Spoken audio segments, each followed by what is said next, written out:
Muito bem, pessoal. É, Boa tarde, bom dia, boa noite mais uma vez. Para você que está assistindo essa aula em qualquer hora do dia, tá bom? Seja bem-vindo. E hoje a nossa aula vai ser sobre dólar. Eu acho que é uma aula muito importante que nós precisamos entender a história do dólar e como ele se tornou, né, essa moeda aceita no mundo todo com essa força. Conta também um pouco a história de como os Estados Unidos se tornou a potência mundial. Então, essa aula de hoje vai ser voltada para a história do dólar. Eu não vou me aprofundar, porque a ideia aqui, como a ideia das aulas, é ser objetivo e explicar o significado e como, por exemplo, o dólar se tornou o dólar que ele é hoje. Por que que quando nós vamos comprar um produto, um eletrônico, ele é tão caro e por que que a gente importa, exporta, é, o porquê que ele é precificado em dólar, né? O porquê que tem, é, tem que ser precificado em dólar, e aí o dólar, quando ele fica mais caro, ele acaba afetando o nosso poder de compra, então os nossos produtos também ficam mais caros, isso afeta no nosso planejamento financeiro, porque você acaba que tendo que reajustar, né, os seus gastos ou até mesmo é, sua forma de poupar, né, a sua grana. E praticamente hoje, no mundo todo, tudo é baseado no dólar. E a gente vai entender o porquê nessa aula. Seja o arroz que você compra, o trigo, a farinha, matérias-primas essenciais, né, que a gente usa para produzir um produto final, né, petróleo, enfim. Por que eles são cotados em dólar? Por que o preço deles é em dólar e por que isso acontece? E a gente deve entender também, antes de começar essa aula, que o Brasil ele é um extremo dependente da cotação do dólar. Na verdade, todos os países do mundo eles seguem o dólar, o preço do dólar. Então eles sempre ganham ou perdem valor em relação ao dólar, né? Só para um exemplo simples aqui, já para começar nossa aula, já pensando, o bom seria se $1 fosse R$ 1, né? Que aí tudo ficaria estabilizado e a gente sentiria o nosso poder de compra muito mais forte. Porém, a maioria das moedas no mundo, elas perdem valor em relação ao dólar, ou seja, o dólar vale mais do que essas moedas pela segurança dos Estados Unidos, do mercado financeiro dos Estados Unidos e pela moeda e pelo dólar ser a moeda comercial do mundo. Eu aprendi sobre o dólar e um dos meus mentores na época falou durante a aula, ele falou: se você entender o dólar, você entende o mundo, como funciona o mundo, como funciona a economia. Então, eu vou tentar passar todo o meu conhecimento que eu tenho aqui sobre como o dólar se tornou o dólar, como ele virou o dólar, e como esse conhecimento me ajuda a entender tudo, como tudo funciona. Claro que eu não, é uma coisa que eu falo para vocês: assistam as aulas repetidamente, porque você assistindo uma, duas vezes não vai entrar na sua mente, na sua cabeça, não vai ficar a informação. Agora, quando você assiste 3, 4, 5 vezes, cara, aquela informação ela fica e você começa a entender e a pensar dessa forma, né? E a pensar nesse caminho que você começa a se questionar, você começa a entender como funcionam as coisas. Então, o bom seria, né, voltando ao raciocínio, que fosse 1 para 1, mas não é, né? Porém, o que faz a sua moeda, por exemplo, o real, perder ou ganhar valor em relação ao dólar? O que faz o dólar ficar mais barato, vamos falar assim? São políticas econômicas de um país mais estáveis, né? Que façam o país crescer, que façam o país se desenvolver, que façam o país ter uma segurança, né? Para se ter investimentos. Por quê? Você sabe que a moeda comercial do mundo é o dólar. A gente sabe que a moeda comercial do mundo é um dólar. Se você for comprar produto de um outro país, você vai ter que pagar em dólar. E dentro desse preço, além do preço do dólar, tem os impostos, tem os encargos, enfim, que você tem que pagar e que vai dentro do preço do produto e que encarece o produto. Então, se um dólar estiver muito caro, muito alto, provavelmente você vai pagar muito caro por esse produto, né? Então, a gente vê a importância de um dólar mais estabilizado. E como, né, assim, o que poderia ser feito para o dólar ele tá equiparado ou ele perder valor em relação ao real, ou ele ficar mais barato? A gente precisa, como eu disse, a gente precisa de políticas econômicas e públicas. Vou dar um exemplo bem simples aqui que eu acho que vai raciocinar bem para vocês. Vocês sabem que eu fico batendo muito na tecla de dívida do governo, né? De como o governo faz dívida. Nós somos investidores, correto? Eu, você, nós somos investidores. O que nós queremos para a nossa vida? Nós queremos que o nosso dinheiro ele renda, né? Ele cresça. Você espera que você invista R$ 1.000 e daqui a um tempo você consiga é, você consiga esse dinheiro mais uns juros, né? Então pensa assim, todos os investidores no mundo eles estão procurando um lugar para que eles possam ter um rendimento, porque é assim que funciona. Você sempre quer ganhar, né? O ser humano é um eterno insatisfeito. Enfim, mas esse não é o assunto aqui agora, né? Senão a gente vai falar de egoísmo, enfim. E não é isso. A gente sempre quer ganhar. Você quer ser o melhor no seu trabalho, você quer ganhar um bom salário, você quer comprar um bom carro, você quer ter do bom e do melhor, uma boa roupa, enfim. E uma das coisas que as pessoas mais querem no mundo é que o dinheiro, né? Uma das coisas, né? Eu acredito porque todas as pessoas que eu conversei à minha volta, todo mundo fala, eu quero ser rico, eu quero ter o dinheiro trabalhando para mim. Mas o que você faz para isso, né? Então os investidores, eles fazem isso. Eles separam uma parte do dinheiro deles e, cara, vou procurar os melhores investimentos para mim, né? Vou procurar onde é que estão os melhores investimentos. É na renda fixa? É investindo em ações? É investindo em fundos imobiliários? É investindo, criando uma estrutura financeira para mim, para o futuro, é, é, é, através de uma previdência privada, através de um tesouro direto, enfim. Então eles estudam isso e falam, cara, aqui é o melhor lugar para investir, né? Então pensa que os grandes investidores que têm bilhões e milhões de dólares, né? Porque dólar é a moeda comercial do mundo, eles ficam procurando essas oportunidades, pega esse dinheiro e investe naquele país. E como que isso acontece? Eu não vou explicar como que é feita a troca, mas geralmente quando um investidor, ele sempre está analisando os países, né? Um investidor grande, né? Que tem bilhões. Então ele olha, por exemplo, ele olha para o Brasil e fala assim, caramba, o que o Brasil tem de oportunidade para mim, para eu botar meu dinheiro para render?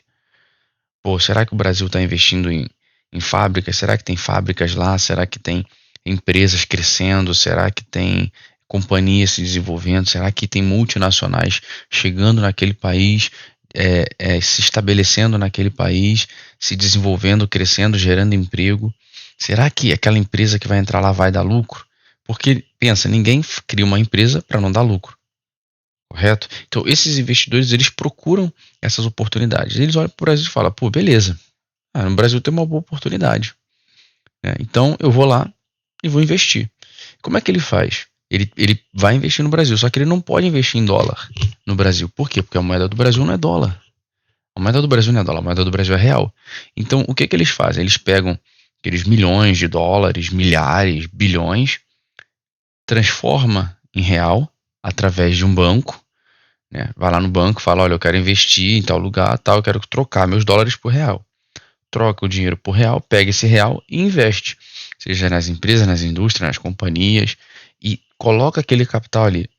Ou ele vai investir através de investimento direto, né, abrindo uma empresa ou investindo numa empresa, ou ele vai investir através de ações, comprando ações daquela empresa, acreditando que aquela empresa vai crescer, desenvolver e vai retornar esse investimento para ele também com lucro, né? Que aí a gente fala de dividendo, que é quando a empresa distribui dividendo, é porque quem investiu naquela empresa, quem tem ações daquela empresa, tem direito a receber uma parte do lucro, porque você está colocando seu dinheiro em risco, você está investindo em um negócio, você está colocando seu dinheiro ali, então você tem direito a receber o lucro daquela empresa, uma parte do lucro daquela empresa.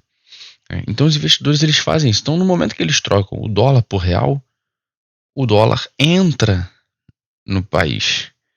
E o que acontece? Lembra? Lei de oferta e da demanda. Quanto mais oferta de um produto, menor o seu preço, porque ele vai estar em abundância no mercado.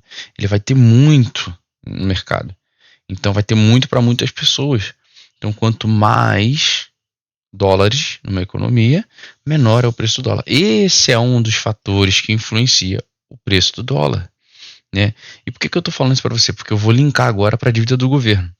Então, quando os investidores eles estão avaliando isso, eles também estão avaliando o governo. Então, eles também estão avaliando como que o governo está se comportando, se o país tem segurança jurídica, ou seja, se as leis funcionam ou não, se a lei existem leis para tudo, leis para sociedades corporativas, empresas, enfim. Então existem leis para tudo, tá?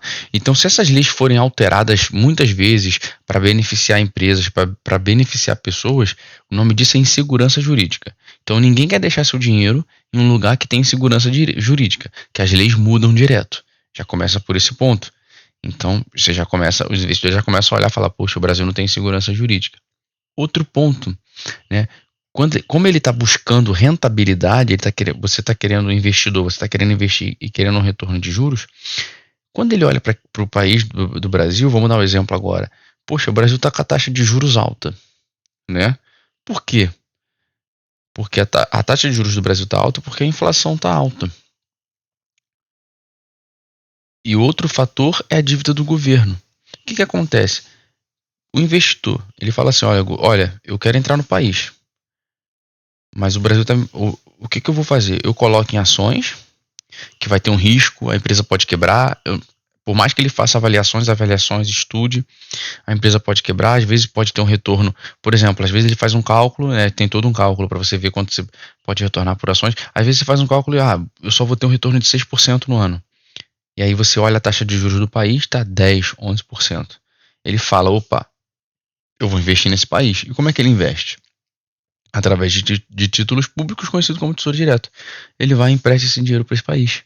Ou seja, ele empresta o dinheiro para o Brasil. O que você acha melhor? Você pegar 1 milhão e investir em ações, correndo o risco do mercado subir e descer, ou você pegar 1 milhão e investir nos títulos do governo e ganhar 11% no ano garantido?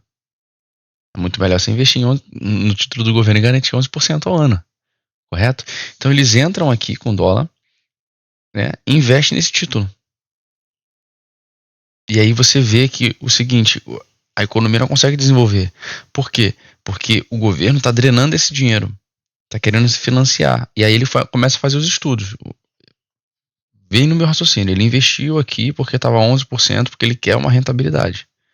Ele viu, bom, o governo brasileiro não está ruim, pode pagar a dívida, eu não vou me arriscar muito, vou deixar meu dinheiro rendendo ali um pouquinho, vou tirar uma parte dos meus milhões aqui, eu vou lá nos Estados Unidos, vou tirar um pouco daqui, vou investir lá na Europa. Ele vai fazendo isso, mas ele está de olho, né? Então ele investiu US$1 milhão aqui no Brasil, né? Imagina milhares centenas de investidores fazendo isso, né? Dezenas, né? Fazendo isso. Ele investiu aqui, né? Os dólares dele aqui, ele trocou por real e investiu aqui. Só que aí no meio do caminho ele começa a ver o quê? Que o governo começa a gastar demais, que o governo começa a se endividar demais, né? Que o governo começa a demonstrar que não quer ter compromisso com a dívida. Pensa assim, pensa como se fosse uma empresa, né? Da onde que vem dinheiro do governo? De dívida ou de imposto, né? As principais fontes dele, né? Aí ele começa a ver o governo aumentar muito o imposto. O que acontece se ele aumenta muito o imposto? Se ele aumenta muito o imposto, vai encarecer os produtos, as pessoas não vão conseguir comprar, vão perder poder de compra. Se o governo se endividar demais, o que acontece? O governo recebe muito dinheiro, tanto de dívida quanto de imposto. Aí o que o investidor está olhando? O que ele vai fazer com esse dinheiro? Aí o governo começa a aumentar salário de funcionário público, começa a aumentar cargos, começa a aumentar regalias, enfim, etc. Começa a fazer projetos que o próprio governo não tem como continuar financiando, porque o dinheiro do governo, entre aspas, é ilimitado, é limitado, perdão. O governo pode imprimir dinheiro, mas se ele imprimir, aquilo que eu falei, lei da oferta e demanda. Se ele imprime dinheiro demais, o dinheiro em abundância, diminui o valor. Correto? Se tem muito dinheiro rodando na economia, diminui o valor. O que acontece? Você perde poder de compra. O nome disso, inflação. gera inflação. Outro assunto. Então, mas, entre aspas, o dinheiro do governo é limitado, ele pega esse dinheiro, ele começa a fazer projetos que não vai acabar, gera um emprego momentâneo, né? Gera um desenvolvimento momentâneo, e o investidor fala assim, cara, eu não vou deixar meu dinheiro no Brasil. Por que eu vou correr esse risco desse governo? E se esse governo não me pagar? Tá começando a fazer dívida pra caramba. Tá começando a fazer coisa que não tava previsto. Eu vou tirar meu dinheiro do Brasil. Aí ele tira esse dinheiro do Brasil, converte em dólar e vai embora. O que acontece? Menos, menos dólar no país, maior o preço. O preço sobe. Quanto menos oferta de um produto, mais caro ele fica, porque ele se torna raro, né? Se torna raro. Então fica mais caro. Então é um dos motivos que faz o dólar ficar mais caro. Então, assim, esse é o mecanismo que funciona para todo o país. É uma ideia, isso é um dos motivos que faz o dólar ficar mais caro. Né? Você fala, mas os investidores são maus. Não são maus, cara. Você é investidor também. Você não quer pôr seu dinheiro em risco. Você vai emprestar dinheiro para alguém que não vai te pagar? Para algum amigo seu que vai te dar calote? Você precisando de dinheiro? Você não vai fazer isso. Mesma coisa é quando você é investidor. Você não vai investir numa empresa que pode quebrar. Você não vai investir num governo que pode não te pagar. Então é lógico. Isso é lógico. É só você pensar um pouco. Então esse é um dos motivos que faz o dólar subir e ganhar força frente às outras moedas. Tá? Então, assim, o dólar ele tem uma importância muito grande no mundo, muito grande mesmo. E a gente vai entender hoje o porquê, né? Dada essa introdução. Acho que essa introdução ficou bem legal para vocês entenderem. Se vocês não entenderam, volta, assiste a aula de novo, no começo com calma, que vai entrar, a informação vai entrando aos poucos. Então, vamos lá. Dada essa introdução do dólar, como que o dólar surgiu, né? O dólar americano ele foi criado em 1785, se tornando a moeda oficial dos Estados Unidos. Tá? Ela é utilizada no mundo inteiro. Utilizado no mundo inteiro, tanto como reservas internacionais, como em livre circulação. Tá? Em 1786, a Constituição ela entra em vigor e proíbe os estados a criarem seu próprio dinheiro, passando a responsabilidade para a federação e criando a Casa da Moeda. Bom, como assim? Os Estados Unidos, antes de se tornar os Estados Unidos, eles eram 13 colônias. Né? 13 colônias que tinham cada um sua própria moeda. E em 1785, o Congresso resolveu, né, unificar as 13 colônias, se tornando os Estados Unidos. E eles resolveram criar uma única moeda, para que fosse comercializado entre si. Porque quando você cria uma única moeda, quando você unifica o país de uma forma única, você cria um país extremamente forte. Você imagina, 13 colônias, 13 estados na época que se tornaram os Estados Unidos, que comercializam uma única moeda, uma moeda forte.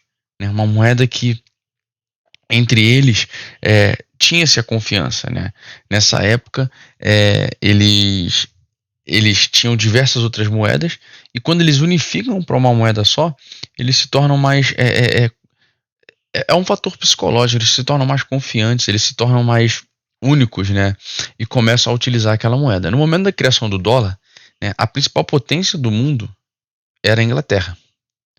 Naquela época em que o dólar foi criado nos Estados Unidos ainda não era uma potência. Os Estados Unidos ainda era um país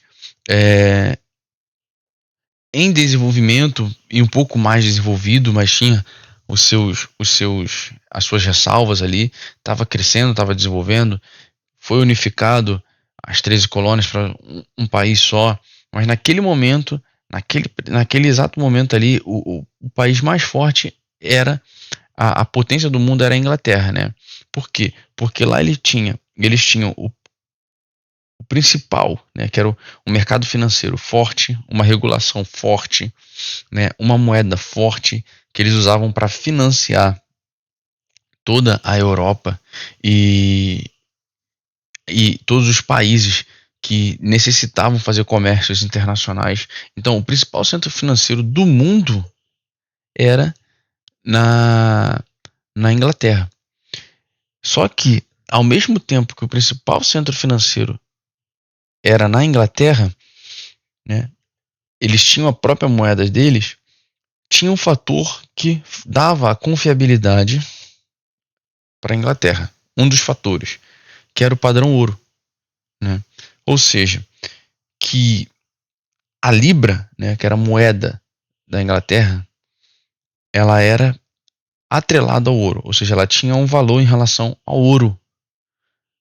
E por isso que eles confiavam tanto na Libra, porque a Inglaterra naquela época teve a Revolução Industrial, eles se desenvolveram, eles cresceram, eles criaram um centro comercial absurdo, os primeiros bancos do mundo foram criados na Inglaterra, então eles tinham um centro financeiro robusto, né? E naquela época ainda se circulava o ouro, ainda tinha o ouro, as pessoas faziam negociações com ouro, né? Se a gente parar na história, as civilizações, quando elas foram desenvolvendo, elas negociavam, elas achavam alguma coisa de valor, commodities como matéria-prima, como o sal, como o tabaco, que já foi utilizado como moeda, para negociar entre si. Né? Então, sei lá, tinha sei lá, quantas gramas de tabaco você comprava um alimento. Então, era assim que era feita as negociações, né? E com a evolução, eles descobriram o ouro e viram que o ouro era algo assim extremamente útil e precioso, né? O ser humano deu como ouro nosso. Com ouro a gente pode fazer tudo. E então, naquela época, quando surgiu a Libra, o que que eles faziam? O que que as pessoas faziam? Como surgiu esse essa confiança no dinheiro, né, através do padrão ouro, as pessoas começaram a confiar nesse papel. Então, o que que elas faziam? Elas depositavam esse papel no banco, né? Eles depositavam o ouro no banco e pegavam um papel representando aquele ouro. Como que isso aconteceu? Como que aconteceu esse processo? O padrão ouro, ele era um sistema monetário que funcionou do século XIX até a Primeira Guerra Mundial, né? Basicamente entre 1815 a 1914, tá? O uso do ouro, como eu disse para vocês, como moeda, ele é reconhecido por centenas de anos, porque depois eles das civilizações fazerem tantas comercializações com diversos tipos de commodities diferentes, eles descobriram que o ouro, para eles, fazia mais sentido, era mais precioso, era fácil de carregar, dava para você usar como diversos materiais, dava para você derreter e fazer várias peças, né, de vários tamanhos, de vários pesos. Ele não se modificava com facilidade, que nem a prata, que nem o bronze, que nem o cobre. Então, assim, ele já vem sendo usado por centenas de anos. As primeiras moedas de ouro, elas foram cunhadas, inclusive, na cidade grega da Lídia, né? Por volta de 610 a.C. Então, assim, você vê quanto tempo que o ouro tem e quanto tempo ele foi levando para se tornar realmente uma moeda de troca. Ele se torna ali, as primeiras moedas sendo cunhadas na cidade da Lídia, ele se torna recorrente, mas ainda, se você pega a história nessa época, o Império Romano teve diversas moedas de prata, de bronze, de prata principalmente, que eles foram modificando com o tempo, até o ouro se tornar o ouro mesmo. Na Idade Média, o ouro soldo do Império Bizantino estava em circulação na Europa. Ou seja, já existia na Europa a circulação de ouro em si. Eles já comercializavam em ouro. Porém, o Império Bizantino, que foi um império bastante grande, foi um império grande, de bastante comércio, que dominou praticamente a Europa durante bastante tempo e que usava o ouro ali, né, para as comercializações, que aceitava o ouro, que saqueava o ouro de outras cidades. E quando ele declina, ele leva junto com ele toda a confiança. Você sabe que para você ter, foi o que eu falei no início, para você ter confiança, para o dólar ter a confiança que ele tem, o mundo confia que os Estados Unidos, ele é seguro, ele é um bom pagador. Os Estados Unidos nunca deu calote, sempre pagou. Então assim, opa, se naquela época o Império Bizantino conseguia fazer isso, então vamos confiar. Só que no momento que ele cai, devido às guerras, devido aos altos custos com guerras, né? Sempre que tiver guerra vai ter um alto custo para o governo em questão, e eles acabaram perdendo ali a mão. Então, quando ele declina, o que passa a vigorar de volta? A prata. Porque a prata também tem praticamente as mesmas qualidades físicas do ouro, porém ela é muito mais maleável. Você consegue é, transformar a prata muito mais que o ouro. No entanto, que a prata ela não dura muito tempo, né, como moeda, porque tanto os impérios romanos quanto outros governos começaram a manipular o peso da prata nas moedas, né? Então, o que acontece? O ouro está circulando na Europa. Ele está ali na Europa, ele está circulando, ele está ele tá ali sendo utilizado como meio de troca. E chega uma época em que, como o Reino Unido, no decorrer do tempo, foi se tornando uma potência mundial, foi se tornando um país de referência no mundo todo, ele veio a se tornar o primeiro grande centro financeiro, como eu já falei, e o primeiro grande centro industrial. E, e isso levou a um crescimento absurdo do mercado financeiro do Reino Unido e da estrutura. Então eles precisavam se organizar, eles precisavam estabelecer, porque até então as pessoas iam comercializando e não sabiam ao certo, assim, claro, é meio que uma bagunça, né? Porque você vai comercializa com um, comercializa com outro, você não tem um padrão. Então o que o Reino Unido faz? No ano de 1717, ele chama, isso mesmo, é muito engraçado isso, né? Quando eu estudei sobre isso, eu fiquei assim de cara. Essas pessoas a gente ouve falar na nossa vida toda que ele foi um físico, que é isso, mas a gente nem sabe o que ele fez realmente na história, né? Olha só, olha que legal isso. 1717, Isaac Newton foi chamado para ser o chefe da Casa da Moeda do Reino Unido. E o que ele fez? Ele estabeleceu que a prata não seria mais a moeda padrão. Foi o que eu falei, era uma bagunça. Você negociava em ouro, negociava em prata. Então ele pede, né? Isaac Newton, ele pede que todos comecem a depositar, né, o ouro. E ele faz com que a Grã-Bretanha fosse, né, ou se torne a primeira potência mundial a utilizar o ouro como moeda formalmente. Ou seja, tinha aquela troca do papel moeda, de ir nos bancos trocar por ouro, mas ainda era uma bagunça, porque muita gente ainda fazia com prata, ainda fazia com ouro, não fazia sem papel moeda, dava um papel, pegava o ouro. Então era isso que acontecia. Então eles padronizaram, né? Isaac Newton, como foi um dos mais inteligentes, né, físicos que teve, ele estuda, faz um estudo completo, ele decide como vai ser a relação do ouro com a libra e ele determina que o ouro vai ser a moeda formal da Inglaterra, ou seja, para acabar com essa bagunça que existia. A gente está falando do ouro aqui porque para você entender como o dólar virou o dólar, a gente precisa falar do padrão ouro, tá? Porque o ouro ele é um metal precioso e ele é um metal raro, limitado. Então, toda essa história que vem acontecendo desde quando o ouro surgiu, como eram feitos os negócios, como as moedas foram sendo cunhadas. Se você pega para ler a história das moedas, assim, do dinheiro na realidade, no mundo, você fica impressionado. Você fica impressionado porque já foi usado sal, tabaco, é, grãos, colares, pérolas, para poder ser meio de troca, até eles descobrirem o ouro e tornar o ouro padrão. Porque o ouro é algo completamente assim escasso, você pode usar ele para tudo.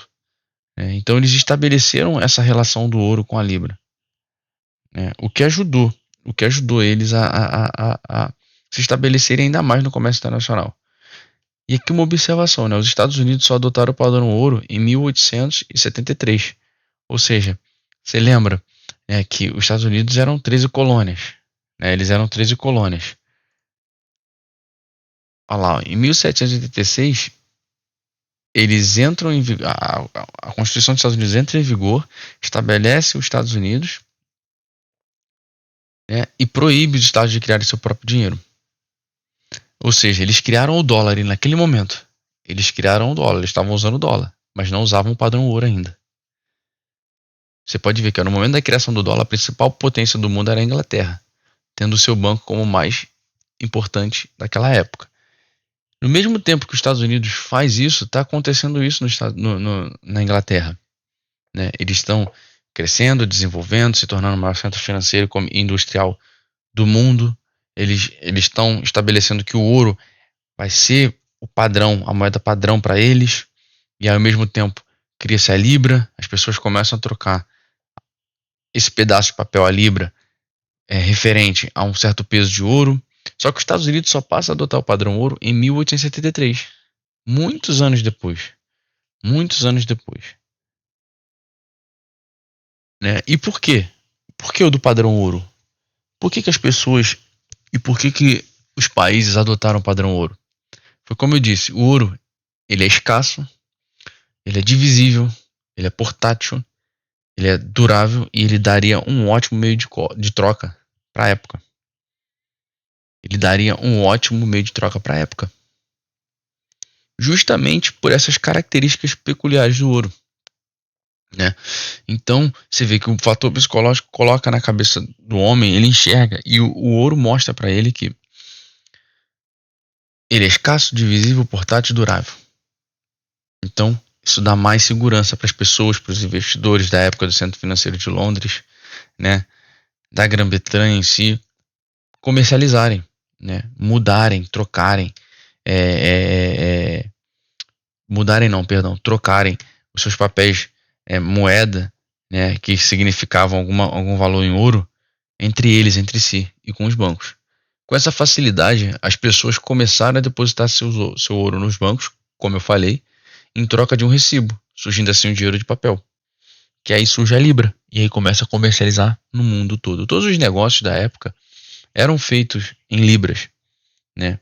Porque você pensa, você precisa, por exemplo, você precisa fazer um negócio, você precisa comprar, você precisa exportar, você precisa importar o produto. Você precisa fazer em alguma moeda forte, algo que te dê segurança. E a Libra naquela época, ela dava segurança. Qual era a segurança? Ela era atrelada ao ouro. Ela tinha um valor intrínseco do ouro, né? Então isso dava segurança para acontecer esses negócios, essas negociações financeiras. Uma das ideias do padrão ouro, né, era manter o equilíbrio de oferta monetária nos países, mantendo parte das reservas internacionais em ouro, determinando também as condições de comércio de cada país. Então é justamente isso que eu falei para vocês. Para eles transacionarem entre si, tanto comprando alguma coisa no mercado, quanto aquela empresa comprando de outro país, perdão, eles tinham a segurança de que eles estavam sendo resguardados pelo ouro. Eu estava usando a Libra, mas aquele pedaço de papel, aquela Libra representava uma quantidade de ouro que estava no Banco da Inglaterra, que era uma potência mundial e que tinha o maior centro financeiro do mundo naquela época. Então isso me dava uma segurança. Então você vê que até então o dólar, ele está lá nos Estados Unidos. Os Estados Unidos está começando, né, a desenvolver, a crescer, passa por diversas crises na época, durante o tempo, né, passa por diversas crises financeiras, passa por diversas crises internas, e até então ninguém olhava para lá, né?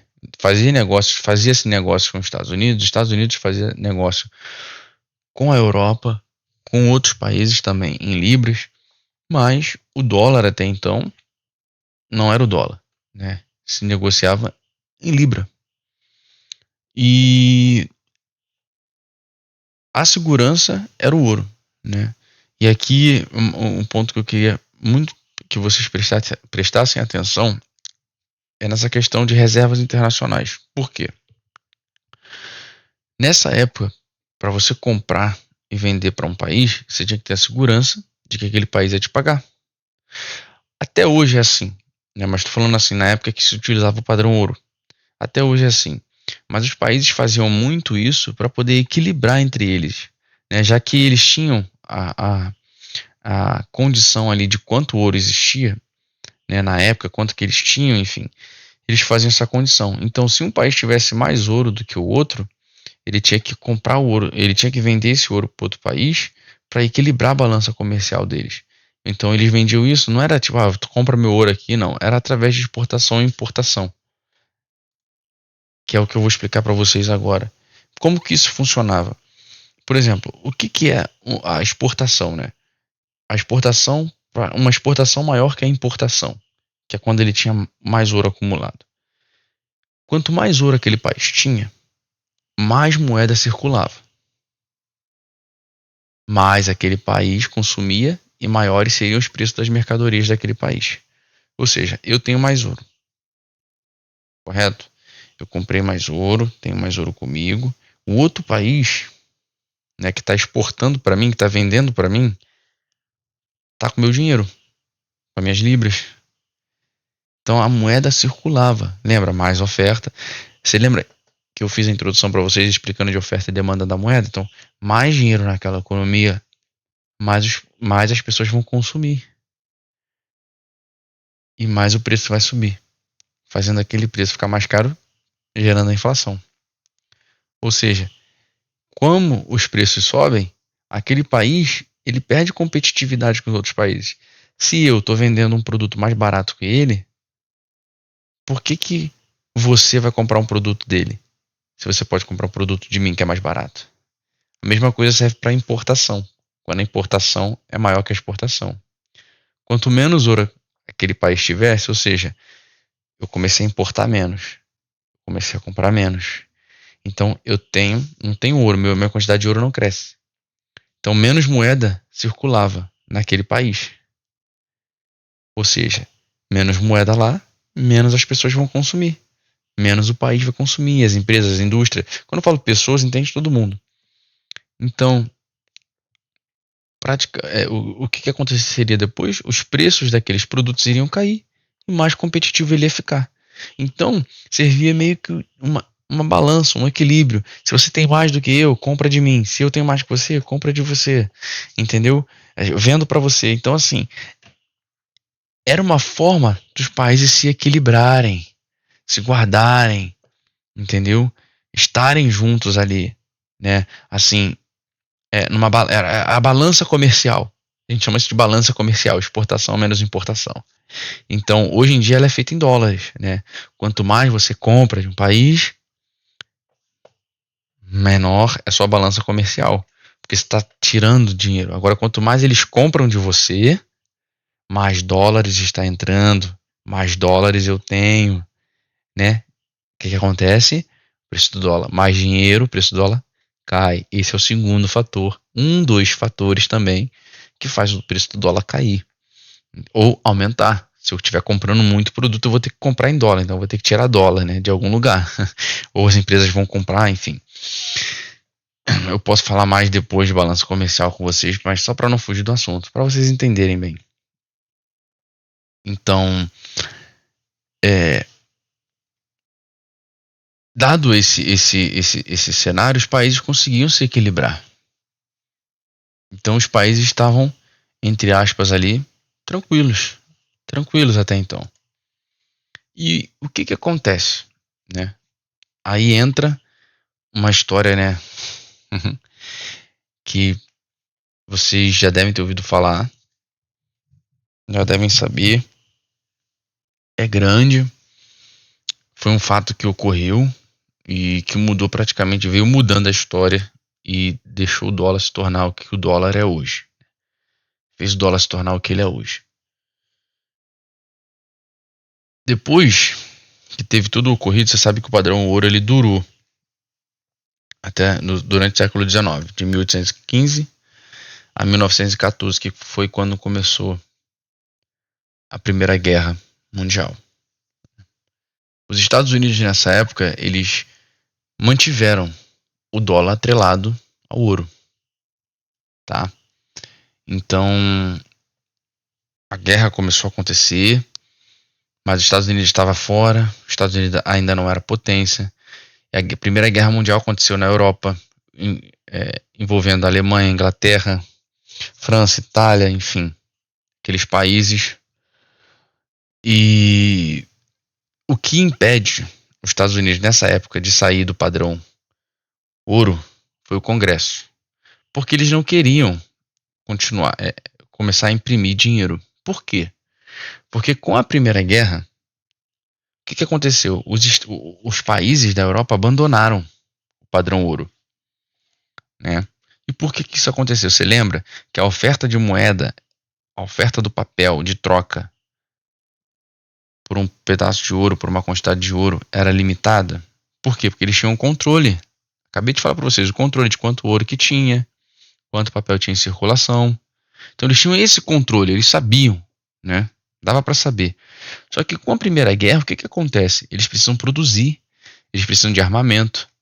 É ruim falar isso, é triste, mas eles precisam de armamento, eles precisam de suprimento, eles precisam pagar os soldados, eles precisam. É um custo, a guerra é um custo muito alto, né? Então eles abandonam o padrão ouro, eles falam assim, cara, não tem como a gente ficar atrelado ao ouro, vamos começar a imprimir dinheiro a rodo. Vamos imprimir dinheiro a rodo para financiar a guerra. Então eles financiam a guerra, eles gastam, eles imprimem. E aí você tem diversos fatos históricos que acontecem durante os anos de 1900, né? Durante a Primeira Guerra, depois da Primeira Guerra. São fatos históricos que vai acontecendo de inflação, de desvalorização da moeda, de países que ficam pobres, que não conseguem se desenvolver, que estão destruídos, enfim. E o que acontece? Como eles começam a imprimir muito dinheiro, é aquilo que eu falei, muita oferta, o valor vai lá para baixo. Tem-se uma inflação muito alta. Tem-se uma inflação muito alta. E o único país daquele momento que não estava envolvido na Primeira Guerra era os Estados Unidos. Né? Porém, antes dos Estados Unidos tomar um cenário, o que aconteceu? Né? O que aconteceu? Os Estados Unidos, aqui eu tô olhando aqui agora, com a Primeira Guerra Mundial, não é a Primeira Guerra Mundial, aqui é a Segunda Guerra Mundial. Vou mudar isso aqui. Depois acho que eu mudo até agora. Pera aí, senão vai confundir vocês depois, porque eu ainda tô falando da Primeira Guerra Mundial, aqui é da Segunda. Então, deixa eu voltar. Então, com a Primeira Guerra Mundial, os Estados Unidos já estavam ali, produzindo, exportando, importando, enfim, os países já estavam, quando acaba a Primeira Guerra Mundial, os países estavam devastados. E o que acontece? Eles tentam, os países em si, da Europa, tentam voltar ao padrão ouro, mas eles não conseguem. Por quê? Aí você entende, porque eles imprimiram muito dinheiro, e a quantidade de dinheiro não era a mesma quantidade de ouro. Então, era mais fácil aceitar papel moeda do que o ouro. Então, assim, eles entraram em colapso, na verdade. Eles entraram em colapso.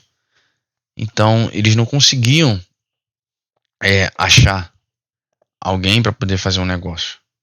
Só que logo depois da Primeira Guerra, né? Logo depois da Primeira Guerra, os Estados Unidos, assim que ele vai se tornando, que ele se torna os Estados Unidos, que ele se torna o padrão ouro, que ele não abandona, ele começa a ficar no foco do mundo.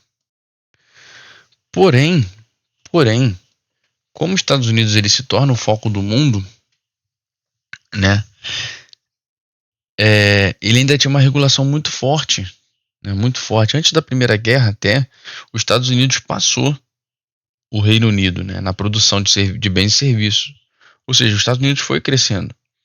E em 1912, antes da guerra em si, os Estados Unidos também passa em exportação, naquela balança comercial. Ou seja, ele está vendendo muito produto, muito serviço, entendeu? Tá arrecadando dinheiro, ganhando dinheiro com isso, mas ainda é uma economia muito fechada. Os bancos eram proibidos de fazer algumas negociações internacionais, externas, né? E foi o que eu falei, os Estados Unidos passou por diversas crises financeiras, né? Que realmente vai despertar desconfiança. Como é que você vai... Lembra que eu falei, como é que você vai investir em um país, em alguém que não vai te dar confiança do retorno do seu dinheiro, enfim. Então tudo estava ali. Só que depois da Primeira Guerra Mundial, os Estados Unidos ele passa a, a, a se tornar também a fábrica e o celeiro do mundo, tanto na Primeira como na Segunda Guerra Mundial, né? Só que na Segunda Guerra Mundial isso fica muito mais forte. Isso fica muito mais forte. Porque o dinheiro acaba na Europa, eles precisam comprar, e só tem um país produzindo, porque ele já tinha passado o Reino Unido. O Congresso, o governo começa a liberar os bancos dos Estados Unidos, começa a desburocratizar, os Estados Unidos começa a exportar muito, os bancos, né, depois da Primeira Guerra Mundial, tanto os bancos alemães quanto os ingleses, eles precisam de dinheiro. Então, eles vão nos Estados Unidos buscar esse financiamento. Só que quando eles chegam nos Estados Unidos, eles só utilizam dólar. E aí, como os Estados Unidos só utiliza dólar, e eles precisam se financiar, e o dólar ainda está atrelado ao ouro, dando mais estabilidade às negociações, o que acontece? Os Estados Unidos começa a exportar o dólar. Começa a financiar os países com dólar. Você quer dólar? Toma dólar. Vamos lá. Toma dólar. Toma dólar. Toma dólar. Vai lá. Você precisa produzir? Toma dólar. Você quer crescer? Toma dólar. Você quer construir? Toma dólar. Toma dólar. Então, a libra perde o valor. O único dinheiro atrelado ao ouro é o dólar. Acontece um fato, né? Durante essa época, logo depois da Primeira Guerra, né? Que isso começa a acontecer no meio da Primeira Guerra. Acontece a Grande Depressão, que é a crise de 1929. Isso aí é uma crise que tem que ser estudada à parte, eu não posso falar dela aqui porque ela é um assunto muito grande. Não dá para abordá-la aqui em alguns minutos. E aí você tem o porquê que aconteceu, como aconteceu, enfim. Mas aí o que os Estados Unidos faz? Né? Ele nesse tempo ele cria o Banco Central, ele cria um Banco Central para ficar regulando, né, as transações financeiras, vai se tornando o centro financeiro do mundo. O que esse Banco Central faz para poder chamar investidor? Lembra que eu expliquei para vocês no início da aula? Ele aumenta a taxa de juros. Por conta da crise, por conta de uma inflação alta, todos esses fatores, o Banco Central dos Estados Unidos, que se chama Fed, teve que aumentar a taxa de juros para atrair investidor também. Já que eles estavam precisando se financiar e os Estados Unidos tinham muito ouro, o que eles faziam? Eles compravam ativo em ouro e trocavam por dólar. Toma meu ouro, me dá dólar. Toma meu ouro e me dá dólar. Porque a gente tá ferrado aqui. A gente não consegue. A gente precisa se financiar. Você não vai me dar ouro. Então toma meu ouro e me dá o dólar. Que quando eu terminar aqui, eu vou trocar meu dólar pelo ouro e você me dá meu ouro de volta. Era o raciocínio da época. Então eles começam a procurar uma moeda segura, passam a utilizar o dólar e vai bombando tudo. Eles vão crescendo, vão desenvolvendo, né? E o comércio internacional passa a ser feito em dólar. E aí, quando isso acontece, começa a virar um pouco a chave do mundo, né?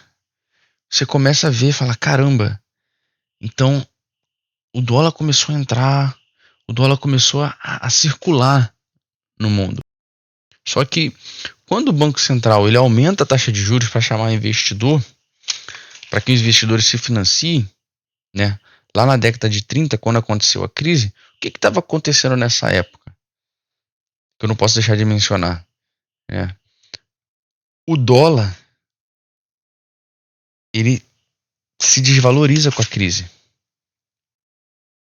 E os investidores começam a se desfazer do dólar, e tentam voltar com a libra. Tentam voltar a utilizar a libra. Mas eles já não conseguem, porque com a quantidade de libra existente, você já não tem mais confiança.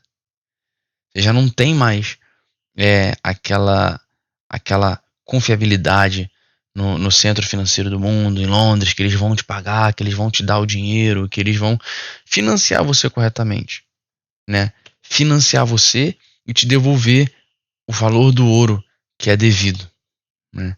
Então, acaba que a libra perde mesmo o seu status e eles começam a utilizar o dólar assim a rodo, volta a comprar os Estados Unidos, aí vem que o Banco Central dos Estados Unidos sobe a taxa de juros, começa a financiar eles. Só que pro dólar ser o dólar, acontece algo muito, muito, muito ruim, infelizmente, e que mudou o curso da história do mundo, né? Que foi a Segunda Guerra Mundial. Então, o que aconteceu foi, teve a Segunda Guerra Mundial, e aí é outra história também, assim, a Segunda Guerra Mundial em si é uma história, história mesmo, mas a história financeira por trás é grande também, acontece várias pequenas crises financeiras que levam também, são um dos fatores que levam à Segunda Guerra Mundial, enfim. Mas com a Segunda Guerra Mundial, o Reino Unido, né, em si, e os aliados, eles gastam todas as reservas de ouro que eles têm para comprar dólar. Ou seja, Estados Unidos era o único país que tinha como financiar a guerra naquele momento. E aí eles financiam a guerra, eles exportam produto, eles estão fabricando produto, eles estão produzindo, eles estão exportando. Então, o que acontece? Eles estão dando o recibo, o dólar, e ficando com ouro. Dando recibo, ficando com ouro. Dando recibo, ficando com ouro. Então, tem menos dinheiro circulando nos Estados Unidos, os produtos ficam mais baratos, as pessoas vão comprando e ele vai exportando o dólar para o mundo todo. Né? Isso foi o que foi um dos fatores que causou o dólar ser o dólar. O dólar ser o dólar. E então, depois da Segunda Guerra, os países precisavam se financiar, precisavam se levantar novamente. Acontece toda aquela mesma história. Eles vão se financiando com dólar, eles vão se transformando, né, a economia deles através do dólar. E o que acontece? Logo após a Segunda Guerra, foi estabelecido um acordo, né? Logo após a Segunda Guerra, o acordo de Bretton Woods, onde 44 países eles concordaram, né, em fixar a taxa de câmbio no dólar. Eles fixaram a taxa de câmbio no dólar porque os Estados Unidos, na época, tinha 3/4 do suprimento de dólar, do suprimento de ouro do mundo. Então, assim, o dólar passa a ocupar essa posição devido às guerras. Os Estados Unidos praticamente todos os países da Europa foram buscar, né, suprimentos, armamentos, infraestrutura, tudo para se desenvolver. E um fato muito curioso nessa época é que os países eles não tinham abertura econômica ainda, e um dos maiores produtores de ouro, né, quem achasse ouro naquela época, até hoje, quem acha uma mineradora que acha ouro, ela tá com, né, o ouro na mão, literalmente. Mas naquela época, um dos maiores produtores de ouro era a Rússia, né? Então, assim, era um inimigo da época, né, a União Soviética, e ninguém queria financiar. Né? Se você pega a história da Segunda Guerra Mundial, foi, foi Hitler com a Rússia, depois Hitler se virou contra a Rússia, depois todo mundo derrotou Hitler, e a Rússia se voltou contra a Europa, enfim. Então, ninguém queria financiar a Rússia, o inimigo, a União Soviética, porque a União Soviética tinha, enfim, é uma história isso, né? Mas tinha o idealismo e a ideologia de dominar o mundo e com comunismo e socialismo, e ninguém estava afim disso. Isso é a história, né? Um pouco de história. E fica parte de como o dólar virou o dólar, né? E como ele está se tornando dólar aqui na nossa história. Mas você vê que sempre o fator econômico e a história estão andando juntos. Eles estão andando juntos. Então, após esse acordo, os países vão buscar se financiar com os Estados Unidos. Os Estados Unidos, ele vai financiar a reconstrução da Europa e do Japão. Da Europa com o plano Marshall e do Japão com o plano Dot. E esses países eles acabam ficando com dólar. Né? Porque depois do acordo de Bretton Woods foi firmado o acordo que todo dólar seria atrelado ao ouro e todas as moedas seriam atreladas ao dólar. Porque o mundo já estava inundado de dólar. E aí eles fixaram um preço fixo por dólar. Né? Cada ouro valeria 35 onças Troy, né? Dólares. Perdão, isso. Todas as moedas atreladas ao dólar também teriam um valor fixo. E isso foi vigorando durante os anos, depois da Primeira Guerra, enfim. Só que Os Estados Unidos, ele ele no meio do acordo, né? Vamos tentar ser mais educado. O atual presidente, esse carinha dessa foto aí que você tá vendo, Richard Nixon, né? Ele resolve romper esse acordo de Bretton Woods, né? Estados Unidos foi meio que uma cobra, né? Ele rompe esse acordo, ele quebra, ou seja, a partir dessa data, ele, em televisão, em rede nacional, por uma série de reformas que os Estados Unidos estava fazendo, ele chega e fala: olha, a partir de hoje, o dólar não é mais atrelado ao ouro. Ou seja, você não pode trocar mais seu dólar por ouro nenhum. E você fala: caraca, por que, cara? Como assim? Como assim isso aconteceu? O que aconteceu? Depois da reconstrução, dos tempos econômicos, enfim, dele ter feito todo o plano Marshall, o plano Dot para reconstruir, os países estavam inundados de dólares. E logo após, né, a guerra, lá na década de 50, o que começa a acontecer? A Alemanha começa a produzir muito. A Alemanha, a França, os países da Europa começam a produzir muito, a exportar muito produto. E lembra que eu falei para vocês que na época que a Libra era forte, né, ela era usada para comércio, de exportação e importação? Então, eles trocavam o ouro pela libra, ou os produtos pela libra. E começou a acontecer com o dólar. Como os países se desenvolveram, cresceram, voltaram praticamente a conseguir produzir por si só, eles começaram a vender muitos produtos e a trocar por dólar. Olha, é o que acontece hoje. Olha, você vai na Shein, você compra uma carteira, você compra um fone, alguma coisa, você está comprando em dólar. Você está trocando o quê? O seu dólar por aqueles produtos.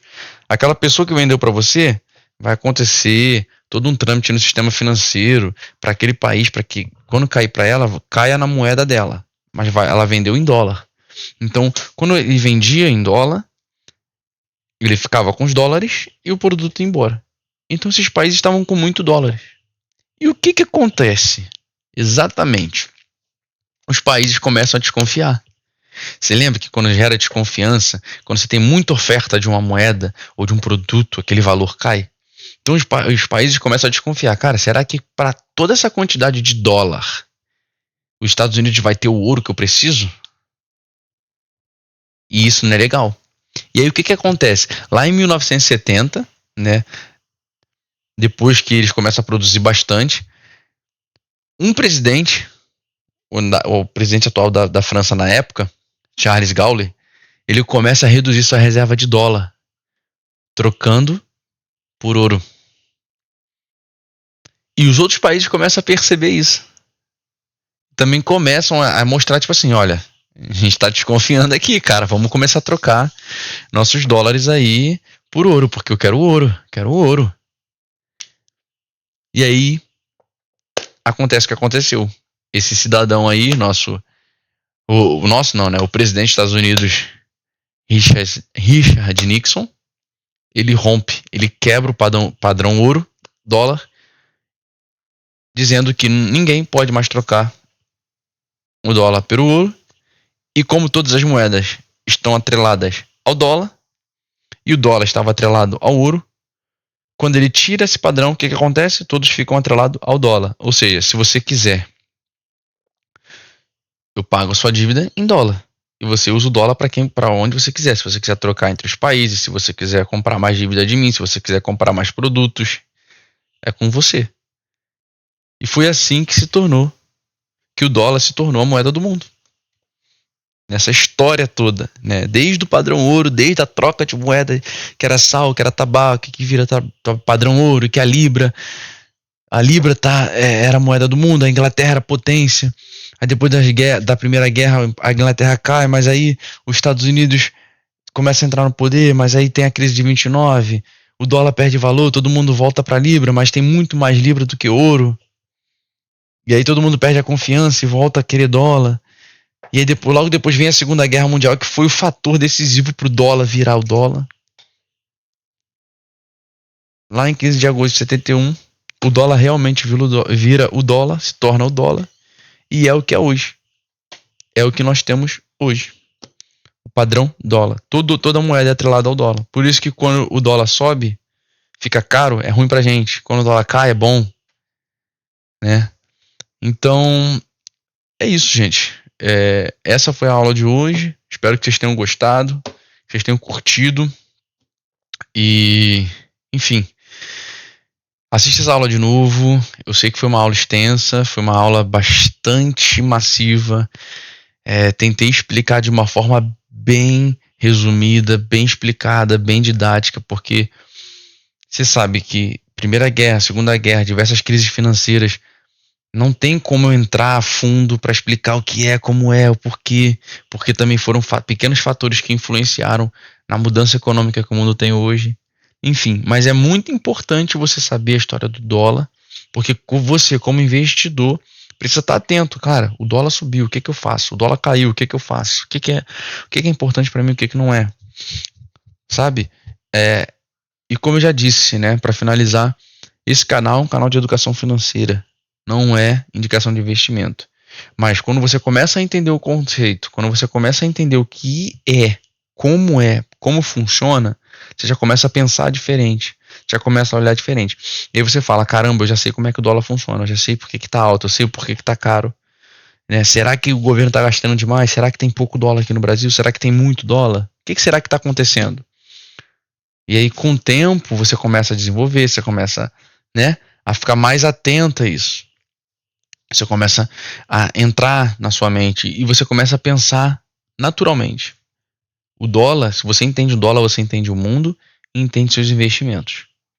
Você vai saber o que fazer, pode ter certeza disso, tá? Espero que vocês tenham gostado. Se tiver alguma dúvida, escreve aí embaixo, deixa nos comentários. Se você acha que a aula tem que melhorar alguma coisa, escreve aí embaixo, deixa nos comentários. Vai me dando feedback, porque aqui a gente está buscando o melhor, passar a educação que você não ganha na escola, que você não ganha em lugar nenhum, tá bom? Um abraço e até a próxima, pessoal.